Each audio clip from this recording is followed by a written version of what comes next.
Здравейте, активни граждани! Днес сме заедно с поредицата Лигата на активното гражданство, която Сдружение Мисия Градеж е подготвила специално за вас. Аз съм Борислав Българинов, председател на Сдружение Мисия Градеж, адвокат по професия и общественик по призвание. Ще ви напомня, че следва нашите епизоди да гледате на страницата ни във Facebook, а така също да ни гледате и в каналите ни в YouTube и Spotify, като напишете Лигата на активното гражданство. Тук е момента да ви кажа, че следва да ни харесвате, да харесвате нашите страници и да коментирате същите, защото тези коментари са много важни за нас. Така също може да стигнем до някакъв положителен или различен резултат от това, което правим в момента. Днешният епизод е озаглавен формиране на подрастващ чрез спорт. Това е много важен епизод, тъй като темата е много обширна. Наблюденията ми са, че последно време децата, малките подрастващи особено, са тези, които са така дебелички, често чуваме за болести, които има по тях и смятам, че липсата на спорт оказва своето влияние. За да може да коментираме тази тема, аз съм поканал днес като коментар по тази тема да бъде моят събеседник Владимир Ташков, който е футболен съдия, бизнесмен, работи в голяма европейска фирма и това не е всичкото, което може да се каже за него. Ще кажа само, че последно време той е в елитната група на Европа, както и в топ 50 на плажните съдии в света. Така че ние сме с един човек, който е на много високо ниво в спорта. С него ще коментираме тези теми и по-специално ще коментираме темите с подрастващите, с липсата на спорт, с това как могат да се променят нещата, за да може в крайна сметка заедно с държавата, заедно с местната власт, нали, с общината да променим нещата, разбира се с институциите, които работят в тази област, с учителите, с родителите най-вече, за да може в крайна сметка да постигнем един резултат, който да промени тези наши наблюдения, защото тези наблюдения за това, че децата ни последно време са болни, пълнички и така нататък, не е само мое наблюдение, наблюдение на повечето хора. Добре дошъл. Добре заварил. За тебе тази тема е част от живота ти, така че искам да споделиш, нали, как виждаш нещата на местно, национално ниво, на световно, защото както споделих преди малко, ти работиш на световно ниво. Първо благодаря за поканата, благодаря и за хубавите думи. Мога само да добавя, че освен всичко друго съм и баща на 2 дечица, имам син на 4 години и дъщеря на 7 години. Както ти спомена, спорт е много важна част от, мога да кажа, моето ежедневие. Като за мен спорта е начин на живот, който съм изградил от дете, продължава да бъде част от живота ми и е като кауза, която се опитвам да предам на не само моите деца, децата около мен, така да ги нарека. Това са приятелите на моите дечица, децата на мои приятели, роднини и така нататък, по един начин, който смея да твърдя, всеки един родител трябва и според мен може да показва на своето дете. Какво имам предвид? Нямам предвид тежки тренировки, спорт и така нататък. Говорим просто нещо, което да започне в свободното време на човек. Дали ще е събота, неделя с разходки в парк. Дори едно качване по стълбите, не използване на асансьор, също е полезно. Сега за хранителните навици и по-нататък и тези неща, ако искаш по-нататък в темата, ще стигнем и до тях. Ама едно време имаше, няма да говорим едно време, имаше такъв период, в който децата в училище всяка сутрин правиха гимнастика, преди учебните занимания или в някакво междучасие, или по някакъв начин. Това не е ли начин, по който заинтригуваш децата да спортуват или да се раздвижат още от сутринта, да поддържат някакви такива навици? Със сигурност е така, доколкото знам детските градини, където са най-малките дечицата, които са от 3 годишна възраст до 7 годишна възраст, почти всяка сутрин започват с някаква физическа дейност, която е вид гимнастика, раздвижване и така нататък, което за мен е много правилно. Това трябва да всеки един човек да го прави, няма значение кой е. По-ми е болно, примерно вече по-големите на възраст, след това 12 до 18 годишна възраст, че чувал съм и от деца на мои приятели и така нататък, че едва ли не физическото е като освобождаване от всички други предмети. Е просто, как да го кажа, болно ми е, но като загуба на време. Добре, това коя е причината?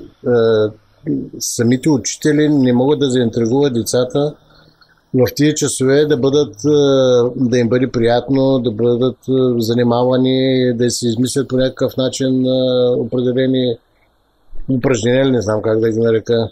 За мен концепцията е цялостна, да я наречем. Нали, всеки има вина по веригата. Сам спомена, като почнем от институции и така нататък надолу, че не се предоставят според мен достатъчно мероприятия. Дори било тренировки на открито, занимание, не говорим само за спорт, може да са танци, може да е дори читателски клуб, пак е сбирка, нали, където децата се научават да са социални, да комуникират помежду си. Тази комуникация, когато те общуват групово, според мен ще дойде един момент, който и ще спортуват.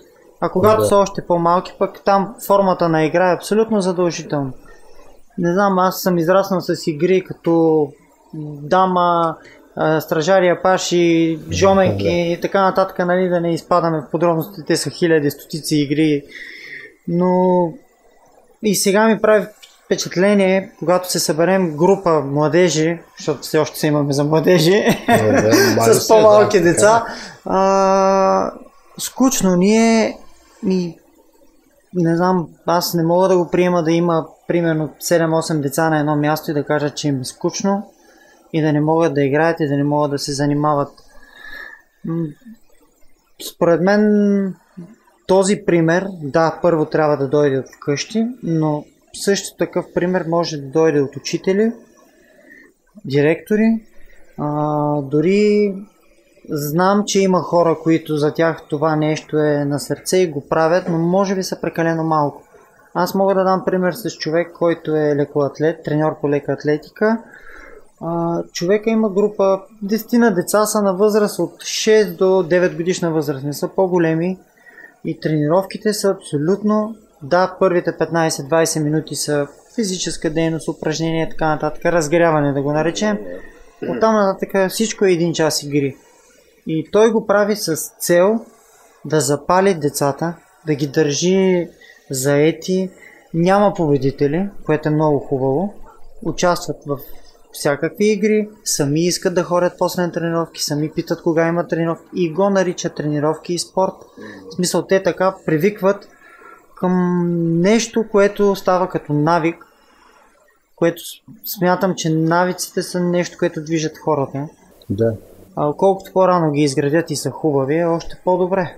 Да, това е хубаво, защото домашното възпитание е на първо място. Вече учителите, тия допълнителни мероприятия, които участват подрастващите, са много хубави. И начина, по който може да впечатлиш младия човек, той е намерил начина, за да може наистина хем да наричат това нещо тренировки, същевременно и да са заедно и да не се съдят кой е победител и кой е победен. Добре, в крайна сметка, може би трябва да търсим причината в толкова дълбоко, че може би централната власт е виновна. Няма дългосрочна политика в тази област, за да може наистина да се водят едни такива мероприятия, за да може в крайна сметка децата да спортуват или да занимават с нещо. Аз не мога да кажа, че точно е виновна централната власт, но Да, аз може би не се изразих точно. Да, по-скоро тя може да се опита да предостави условия максимално много, което може да направи. Те със сигурност опитват. Не мога да кажа, че не опитват, че няма опити, че няма организация на състезания, олимпиади и така нататък. Не говоря само за спорт, говорим за образование и за култура дори. Но тук идва, може би, пример, който може да се вземе от други държави, които са в Европейския съюз и го използват, които са се опитали да се борят дори с агресията, с разпространение на наркотици, алкохол и така нататък сред подрастващите. Колкото по-заети са те, толкова по-малко мислят за глупости. Това го знаем всички. И според мен те просто трябва да бъдат заети. Дали е с благородна кауза, дали е с спорт. Друго е, че ти няма как на едно дете да му внушиш, да, ти ще бъдеш баскетболист, да, ти ще бъдеш тенисист. Нали? То зависи дали обича да работи в група, дали да работи само. Но тук идва момента на едни хора, психолози да ги наречем. Не съм сигурен дали точно психолог работи с децата, но тази дума ще използвам. И би трябвало да има. Който трябва да общува с тях, нали, освен родителите и учителите, тези психолози да общуват с тези деца по тези въпросни мероприятия и да разбират кое дете го влече, кое дете би повторило, потретило и така нататък. За мен едно дете, ако ходи 3-4 пъти на дадено мероприятие и ходи с желание, значи то просто може би тогава вече трябва да бъде жаргонно казано натиснато, нали, да участва в въпросния спорт или културна дейност. Но си прав, че държавата трябва да помогне дали с дадена програма, инициатива, финансиране и най-вече с зали, стадиони. Видя, че последно време стараят и се опитват да създадат такава база. Ами ако искаш да си поговорим на местно ниво, колко зали и стадиони може да преброим, които са със свободен достъп до хората, на глава от населението за мен са недостатъчни. Да, странното е, че се събораха някои зали, които съществуваха. Не знам, имаше зала Димитровица, колко се сещам. Тя съществува ли изобщо? Не, мисля, че не. Да. Че не, но другото е басейн с парки, примерно. Той не съществува. Да, стадиона, който е имаше до електротехникума, имаше стадион. Стадиона, който е на спортното училище, дори състоянието му не е перфектно. А това е спортно училище. Там пък темата за спортните училища не съм много добре запознат, но със сигурност не е това, което е било, когато аз бях ученик. Ето тук навлизаме пак в темата, че в случая местната власт не е подготвила необходимата база, за да може наистина децата да ги... Ето сега в момента се прави един басейн, този въпрос не е задаван до сега, прави се един басейн в парка на младежта и този басейн ще работи целогодишно, там ще се обучават деца и така нататък. При положение, че до там не може да се стига с кола, как зимата едно дете, което излиза от басейна, от заградата зала, ще може да се качи в колата да се прибере с родителите. Тези неща не са мислени. И мисля, че и другата тема, нали, че басейна беше определен на друго място и можехме да имаме един комплекс с закрити басейни на едното място и открити в парка. Така че това може да бъде развито по някакъв начин. Ами тук също говорим пак за това, че може да има повече места, които да са със свободен достъп. Да. Защото аз се надявам този басейн да има и свободен достъп за определени групи в определени часове, а да не бъде както навсякъде масовия спорт е платен от първата възраст. Мисля, дори има клубове, нали, няма да споменаваме имена и така нататък, но те събират такси още в детската градина. Да. Такси за участие, такси за екипировка, такси за... Не знам, аз бях и професионален спортист преди това. Честно ви кажа, в юношеските си години не си спомням моите родители да са плащали такса за екипировка или абонаментна такса за тренировки. Да, може би е имал някакви такси, като ходихме на турнири в чужбина и така нататък, но това е нещо нормално. Да. Просто тогава разходите примерно са били по-големи. Но то има и нещо друго, може би начинът на разпределение на средствата не е най-добрия в момента, в който се прави. Не може да се симулира само тези, които успяват в спорта. Трябва да се стимулират по някакъв начин и всички видове спортове. Ами ако ми позволиш, мога да дам още един пример, който за щастие е от България. Град в България за дете, което е спортист, просто е картотекирано. Участва в държавно първенство. Не говорим за медали, да е шампион и така нататък. Родителите му или дома, в което живее детето, със семейството си, са освободени от местни данъци и такси от 30 до 40%. Това е град Пазарджик. Да. Което за мен е нещо страхотно. И защо трябва да е само на местно ниво? Ето още един стимул родителите да участват в това да стимулират детето си да спортува. Не говорим само за външния вид, за това, че ще бъде здраво. Това помагаш на семейен бюджет, семейството е по-щастливо, нали всички знаем, че няма как фактор си е. Но там, като добър пример, който го даде, разбира се, аз съм впечатлен от това нещо. Познавам се лично с кмета и той е много находчив. И колеги сме като професия, адвоката и той. Те дори, там не е само тия, които спортуват, а изобщо тия, които се занимават с извънкласни форми, както и ти сподели преди малко, и танци, ако ходят така, нали, други. Културна дейност, всякаква, и актьорско майсторство, мисля, точно, които се занимават. И те освобождават, където е възможно, от местни данъци и такси до 40% от семейството. Това наистина е някаква така иновативна мярка в България и тя е работеща. Това стимулира.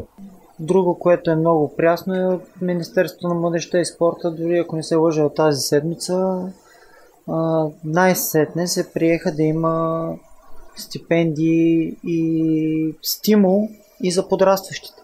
До сега беше, нали, само за професионални атлети, които печелят европейски, световни или, дай Боже, най-престижната олимпийска титла. Но сега вече има и за подрастващите. Не съм сигурен, не съм и точно запознат, не съм чел промяната. За каква възраст става дума? Предполагам, че над определена възраст е пак, но това пак е един перфектен стимул. Едно подрастващо дете на 14-15 годишна възраст да има стимул да продължи и да надгражда дори. Всяка една така стъпка на държавата е добре дошла. Защото не е лъжа, че губим доста спортисти точно в тази възраст. И то пак тук говорим за липсата на бази, съоръжения, където да тренират, адекватни тренировки. Може би най-важното в тази възраст, разбира се, тогава се осъзнава един човек.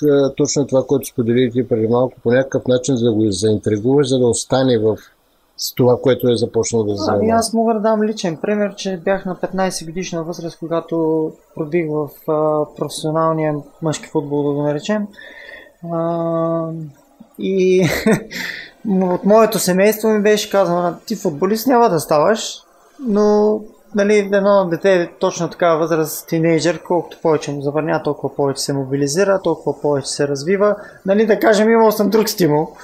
Но пак смятам, че ако се дава шанс на млади, ето в масовия спорт, все повече виждаме в Европа 15, 16, 17 годишни спортисти пробиват вече в най-различни спортове. Не говоря само за футбол, нали? Да, повече съм запознат с футбол, но не е само с футбол. Може да го видим дори където са по сингъл участници на тениса и така нататък, че пак има млади тенисисти на 18-19 годишна възраст, които прибират сред големите. Да, едно момче, това, което е на троен скок и на скока дължина. Точно така. Имаме и добър пример, така че може би това е пътя, но трябва заедно, нали, учителите заедно с родителите да тръгнат по този път. Това е моята идея и виждане, че трябва да има цялостна кампания от почти всички. Нали, като почнем от самите участници, децата, подрастващите, родителите, учителите, психолозите, които споменах, защото според мен те са абсолютно задължителни да прочетат мислите, да го кажем, на дечицата, от какво се интересуват, от какво се вълнуват и на къде могат да бъдат насочени.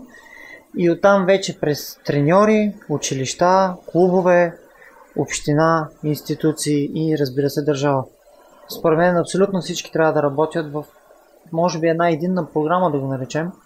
Или поне, не знам точно как се казва. Може би трябва да го разделим на една дългосрочна програма, която е зададена от държавата, и една краткосрочна, която да бъде изпълнявана. Разбира се, държавата трябва да има намеса съвместно с местната власт, с учителите, с институциите, които работят на местно ниво, за да може да има такова развитие. Иначе... И тук може би ми идва последната точка от тази програма, контрола на тази програма да бъде прозрачен и да се следва. Защото съм сигурен, че ще даде резултат. Контрол навсякъде е необходим. Той липсва. Така е. Преди 2 дни бях свидетел на много хубав контрол, който, честно да ви кажа, ако не беше орден на реда, щях да отида да не разцелувам жената, но която видя група младежи, които шофираха електрическите тротинетки не където трябва, там където има много деца по-малки, и тя успя да ги спре абсолютно всичките, да накара всичките да се обадят на родителите си, да дойдат. Сега дали им е писал актове или такива работи, не съм стоял да ги слушам, но съм сигурен, че тази група от 20 деца ще каже на други 20 деца и така и така. И повече там, където са тези деца, най-вероятно няма да видим такова шофиране, да го наречем. Да, не е необходимо да има акт, важно превенцията да изпълнява своята роля. Точно така. Да. Защото едно явяване, едно идване на родителя би взел все пак някакво отношение. Другото, което ме притеснява по тази тема е, че да, и малкото, което имаме изградено, със съжаление не се пази.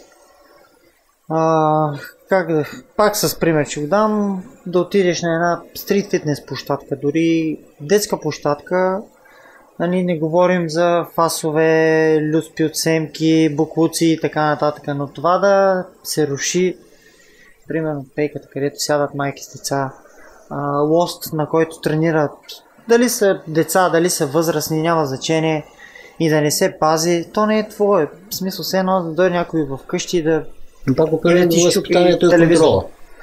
Точно това. Пак тръгваме от родители, учители, и за мен дори не виждам нищо лошо в това някой да бъде глобен, порицан и така нататък. Да, разбира се.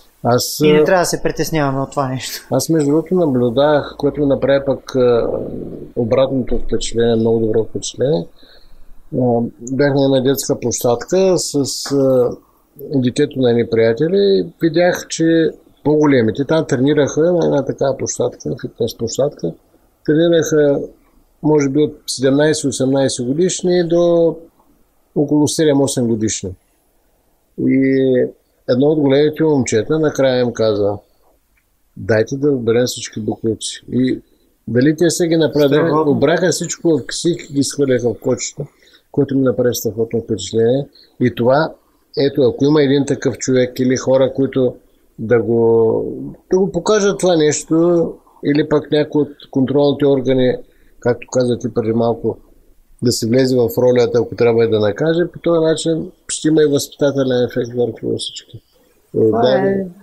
Лошото е, че това стана, как да го кажа, нещо като изключение и се радваме, на тази рядкост, така да наречем, което за мен не е. Но съм сигурен, позитивно съм настроен, че с времето и от нас като родители и, как да го кажа, един вид учители и будители за тези малки очички и ръчички, че с примера, който даваме, им показваме. Сега случвало се, събирам буклуци от земята, фърлям ги в кофата, но всичко това не го правя, как да го кажа, просто защото да се правя на интересен или нещо такова. Ето има възпитателен ефект, както децата ти виждат, ето ти сподели, имаш 2 дечица, около тях играят и други на твои приятели. Така че това има възпитателен ефект. Затова исках и да продължа. Тук дъщеря ми беше направила забележка на един господин в централната част на града, който си хвърли фаса пред нея. Тя отиде, взе фаса, занесе му фаса и му каза: господине, ето там има кошче. Човека, каквото и, срещу тебе има, тя беше на 6 години, 6 годишно дете, колкото и да си ядосан и какъвто и да си, ще си вземеш фасчета. И много се надявам на този господин, не знам дали ще ни гледа, дали ще се припознае, няма значение, но да му е останало като навик и повече никога да не го е правил. Това не означава, че сега трябва да спуснем децата. Ние стигнахме до добрия пример и нали, отново от нещата, които ме е впечатлило. Нали, ние сме ходили заедно на походи, ти си бил след децата. Нали, тия малки деца, от сега да ги научиш да вървят, да ни мрънкат, да свикнат с това нещо е много добър така пример за един родител. Стараем се с моята съпруга да им бъдем като пример. Те, самите деца, в един момент се пречупват и почва да им харесва това нещо. И най-хубавото е, че прибираш се, работа, стрес, лош ден, нали? Всичко се случи. Може и страхотен ден, но през страхотен ден едва ли ще откажеш на детето си. Но колкото и да си бил заед, те идват с някаква идея, с която да те разсеят. Те усещат.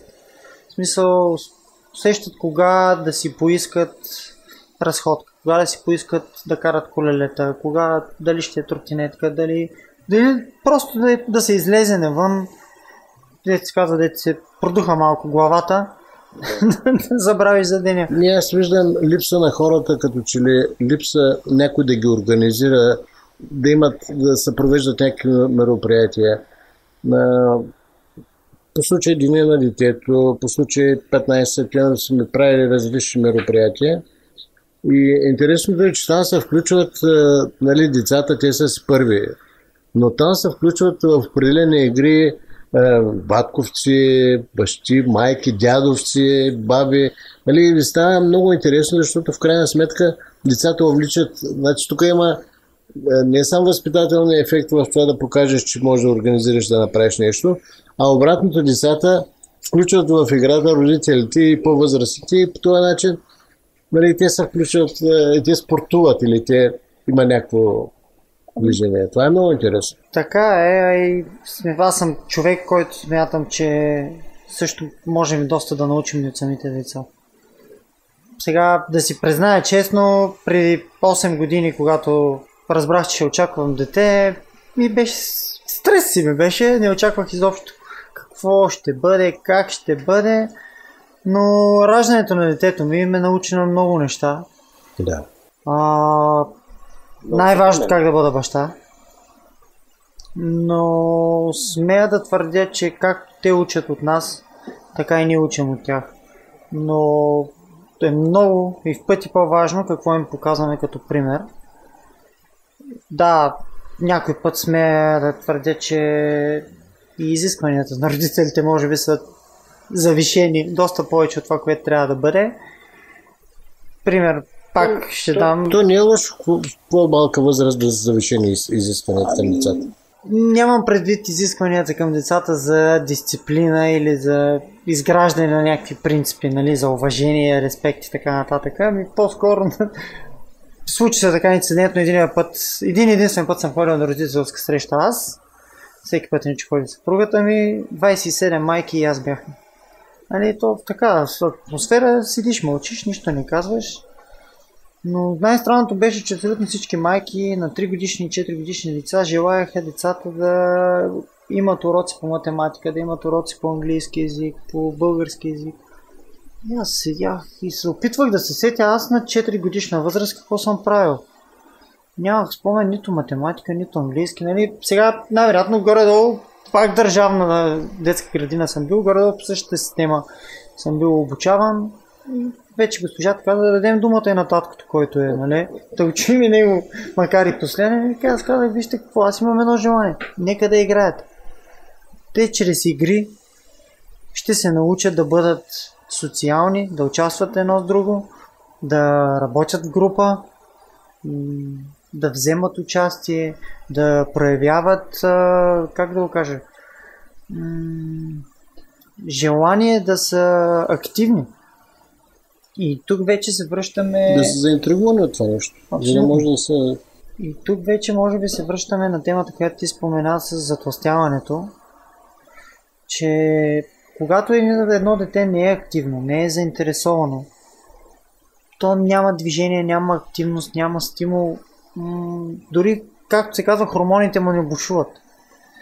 И аз съм Много съм за, но не съм сигурен в каква възраст трябва да се случи. Може би това е малко по-голяма, там след 5-6 клас, децата да имат предмет, който и да е в училище и да е свързан с храненето, здравословното хранене на децата като цяло. Сега не знам как ще се приеме, не съм запознат с тази сфера, с образование и така нататък, но според мен няма нищо лошо. Това ще им остане за цял живот на децата. Да, може би има едни браншове, които няма да са доволни от това нещо, но ние тук за мен е бъдещето на нацията ни. За мен е редно децата да изучават в училище предмет, който е свързан с здравословното хранене и навиците, нали, така как мога да го формулирам, как да бъде изграден. И той да не бъде, както в момента е част на класа или физическото възпитание, както децата го наричат, свободния час. Да не правим нищо. Нали, повтарям се с този пример, чувал съм го няколко пъти. Според мен самите деца ще бъдат заинтересовани от това нещо. Сега пак ще използвам за пример моите деца. Едното ми от дечицата е вегетарианче. Никой от семейството не е вегетарианец. Тя сама реши да стане вегетарианец. Никой не е карал. Защо, нали, до ден днешен, сега може би тя има много голяма любов към животните, може би с това е свързано, но сама пита, задава въпроси, вижда аз как живея, нали, как спортувам и така нататък, вижда как се възстановявам от тежки тренировки и сама идва и ме пита аз какво мога да направя, за да не бъда болна, ако не ям месо, ако ми липсва или си какви витамини, минерали, което, нали, още повече някакъв път ме изумява. Къде го е чула, къде го е видяла, но няма лошо, нали, тя го е чула и видяла според мен от тренировките, където ходи с децата, които коментира, треньора там, семейството ни като цяло, защото ние горе-долу цялото семейство следваме тази линия и това ми харесва. Не мога да задължа всички деца да следват тази линия и да бъдат такива, но смятам, че всяко едно семейство може по някакъв активен собствен си начин, с малки крачки, нали, сами знаем, 1000 мили да изминем, винаги почваме с първа крачка. От някъде да се започне. И оттам нататък вече да има една шапка отгоре, която да помага за това нещо и да стимулира тези хора. Дали ще бъде чрез местни данъци и такси, дали ще бъде чрез площадки, дали ще бъде чрез контрол, който да показва на лошите и на тези, които рушат, че не трябва да го правят. И естествено построяването на зали и стадиони и свободен достъп до тях. И за мен най-важното е организирането на мероприятия под всякаква форма. И то поднесене по начин, който да ги впечатлява, да са по-различни, не тия стандартните. Не на 1 юни и на 15 септември само, ами на 13 май и на 22 август. Да. Но поднесене по начин, по който на тях да ги заинтригуваш, за да можеш да постигнеш ефекта от това нещо, което си започна да правиш. За да ги запалим, да ги разпалим тези деца към култура, към спорт, към четене, към образование. Защото сега каквото и да си говорим, мен поне са ме възпитали в едни времена, които ни казваха, че една държава се определя и се личи по това на какво ниво е спорта и културата е. Като говоря не културата, дисциплина и така нататък. Да, и тя е много важна, не казвам, че тя. Но говоря за театри, кина, опери, музика, нали, стихове, автори също са важни. Сега темата за електронните устройства и така нататък може би по-добре да не я захващаме. Всеки сам си решава там. Да, от тях не може да избягаме, защото това е част от настоящето ни и от бъдещето, може би. Според мен може да ги използваме. Да бъдат с плюс. Да бъдат като помощ. Да не бъдат основното средство, с което да се ангажира едно дете или изобщо всички ние. Но това беше добро обобщение на всичко казано до настоящия момент. Ако мога и аз по някакъв начин да обобща, нали, така поднесени под някакъв интересен начин, би заинтригувал младите хора, които след намесата, разбира се, на държавата, която подготви вече малко по-различни, разбира се, и местната власт, малко по друг начин поднесени програмите, за да може наистина да впечатляват, ако говорим сега за подрастващи, да ги впечатляват тях, което да бъде съчетано и с изучаване на здравословната храна, здравословен начин на живот и така нататък, това би дало необходимия ефект, защото, както споделихте преди малко, това все пак е бъдещето на не само на региона ни, е бъдещето на България.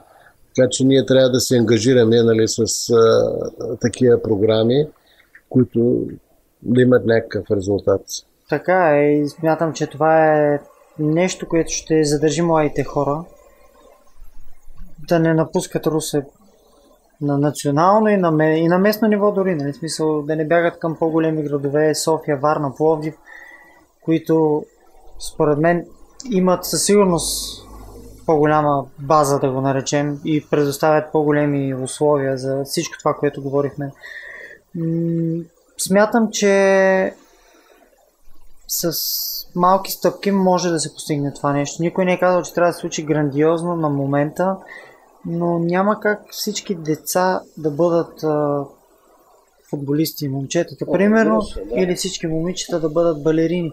Според мен трябва да се помисли на такава програма, която да могат тези деца да се завъртят в различни мероприятия, спортове, изкуства и така нататък. И оттам всяко детенце да покаже какво го влече. Нито всяко едно такова участие, дали ще бъдат народни танци, дали ще бъде някакъв вид спорт или нещо подобно, той има дисциплиниращ ефект върху детето, в което участва, разбира се. Така че трябва да насочим нататък на усилията си, за да може наистина... не е толкова трудно сега. Дори и може да се направите малко по-големи крачки. Според мен, ако дадена община насочи леко по-добро финансиране за изграждане на добра база, на едни площадки. Нали, виждам сега, тук има площадки, които не са осветени, които не са оградени и така нататък, и лицата ги страх да играят там. Нали, по този начин, може би, по-бързо биха се впечатлили, би дало по-бързо резултат. И другото, което може да направи, е съоръженията, които се отдават на концесия. Той със сигурност има процент, който е заложен да се инвестира, но не съм сигурен до каква степен това нещо се проследява и колко е прозрачно и дали се случва. Защото тези средства от концесия едва ли са малко, но те също могат да се влагат в други инициативи. Никой не е казал, че трябва да е същата, нали, тази, в която идват средствата. А вече пък за, нали, шампиони, да е било то републикански, окръжни, европейски, нали, световни, така да не говорим, там според мен е абсолютно задължително да се използва стимула на подрастващите с това, че ти вече имаш пример, имаш шампион. Нали, ето пример е ни дигане на тежести ни щанги. Доколкото знам, щангите в Русе просперират в момента от към деца, от към шампиони и така нататък. Ето, нали, един пример, който трябва да се използва. Гребането също. Да, но ние трябва първо да покажем на шампиона, ние да покажем всички, че го уважаваме него, че е постигнал значими резултати, и второ, по някакъв начин да покажем на децата си, че този шампион е станал велик благодарение на постоянството, труда и така нататък.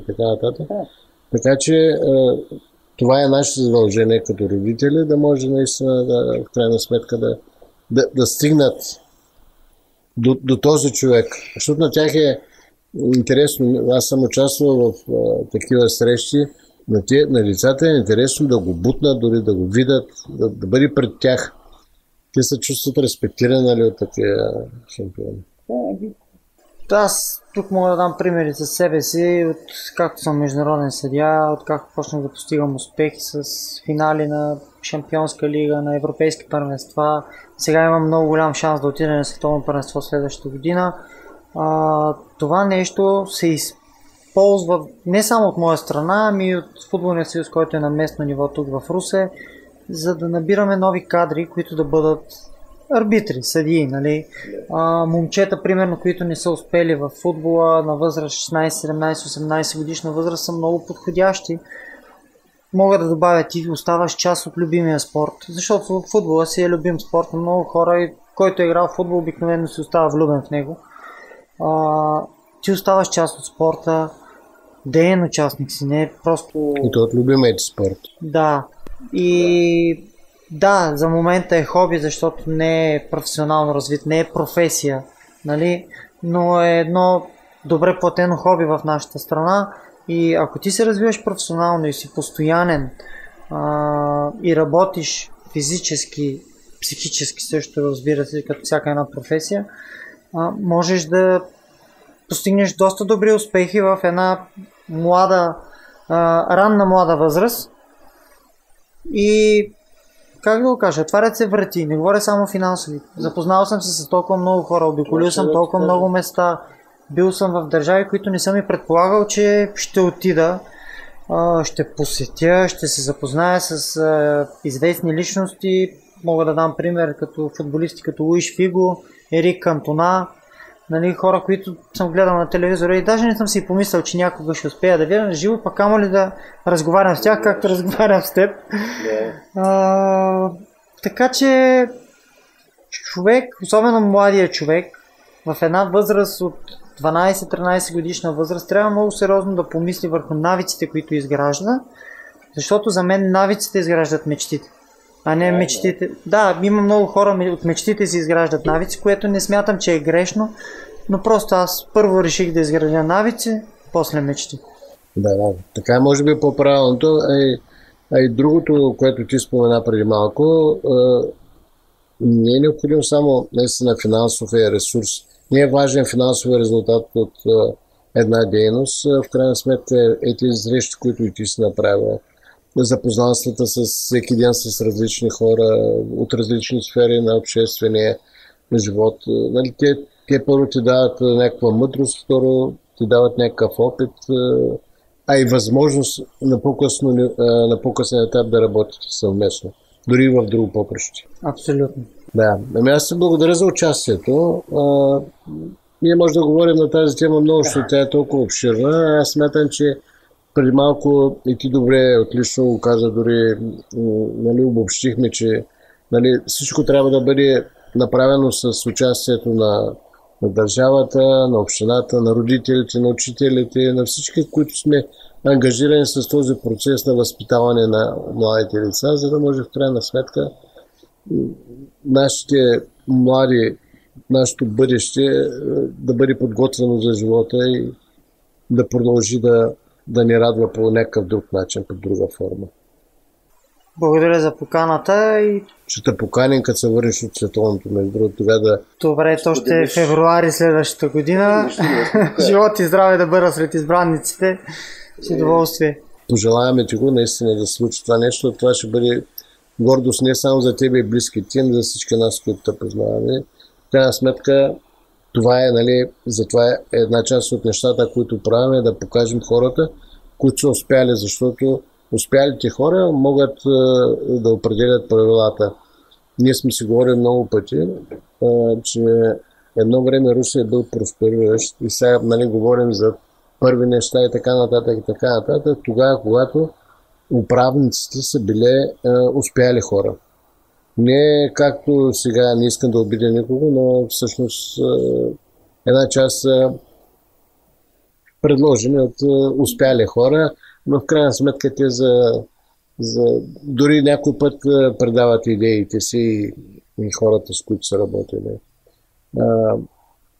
С това завършва епизода, който тази вечер ви представихме.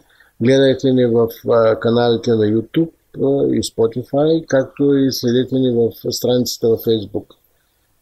Аз съм Борислав Българинов и моето пожелание е да коментирате всичко, което чуете, за да може да имаме обратна връзка, за да чуем и вашето мнение.